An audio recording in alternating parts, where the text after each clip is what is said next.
You don't have a best friend. You don't have a group chat. You don't have someone to call when something good happens or when everything falls apart. And the world has made you feel like that means something is wrong with you. Like you missed a step that everyone else figured out. Like you are somehow broken. But what if that's not the truth? What if the psychology behind having no friends says something completely different about who you are? People assume that friendlessness is a failure, a sign of bad personality, poor social skills, or deep personal flaws. Society treats friendship like a basic human achievement, something everyone naturally earns if they're normal enough. So when you don't have it, the conclusion feels obvious. The problem must be you.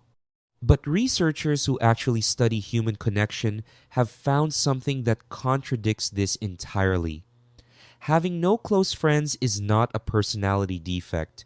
It is not a sign of dysfunction. And the people who live without a social circle are not who you think they are. A 2021 report from Harvard's Making Caring Common project found that 36% of Americans reported serious loneliness, and a significant portion of them reported having no close friends at all. But loneliness and friendlessness are not the same thing. Psychologist Robert Weiss identified this distinction decades ago. A person can feel lonely in a crowd, and a person without friends can feel entirely at peace. Researcher Julianne Holt-Lunstad at Brigham Young University found that the quality of social connection matters far more than the quantity. One person with zero friends by choice experiences the world entirely differently from someone desperately seeking connection and finding none. The brain responds to the meaning behind relationships, not the number. And here is what makes people without friends genuinely rare. They have often developed an internal emotional world that most people never access. For many people without friends, this didn't start in adulthood. It started in childhood, where being yourself was unsafe.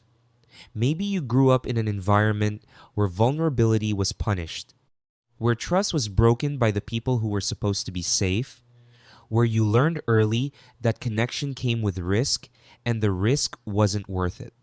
Attachment theorist John Bowlby showed that early relational experiences shape how we approach all future relationships. When a child's first connections are unreliable, critical, or emotionally unavailable, that child learns to self-contain. They stop reaching outward. They build inward instead. Psychiatrist Bessel van der Kolk, in his research on developmental trauma, found that children who experience chronic emotional invalidation often grow into adults who are deeply self-aware, highly independent, and acutely sensitive to inauthenticity. They don't lack the capacity for friendship. They have a standard for it that most casual relationships cannot meet. Here is where it gets complicated. Not every story of friendlessness is a sign of strength. Sometimes it is the symptom of something that needs attention. Social anxiety can masquerade as preference. Avoidant attachment can feel like independence. Depression can hollow out the desire for connection entirely. If the absence of friends brings you pain, if it is not chosen but imposed by fear, then something worth examining is happening beneath the surface. That is not judgment, that is care. Because you deserve to want connection and actually be able to reach for it without your nervous system shutting you down. The difference matters. There is chosen solitude and there is imprisoned isolation. Both can look the same from the outside. Only you know which one you are actually living. People without friends are not antisocial. They are not cold. They are not failed humans who couldn't figure out what everyone else did automatically. Many of them are among the most emotionally complex, deeply perceptive, and intellectually rich people alive. They observe more because they are not performing for a group.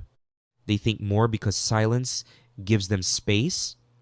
They feel more because they have never numbed themselves with constant noise. The world is not built for them. Social media rewards public performance. Workplaces reward networking. Every structure pushes toward group belonging. So people who exist outside that structure are constantly told something is wrong with them. But rare is not the same as broken. If you have spent your life watching others build friendships that never seem to come naturally to you, you are not behind. You are not damaged. You may simply be someone whose depth requires a different kind of connection, one that isn't easily found, easily kept, or easily explained. You are allowed to stop apologizing for a life that looks different from the one you were told to want. You are allowed to choose the version of connection that is honest over the version that is simply convenient. And you are allowed to be exactly this rare without shame.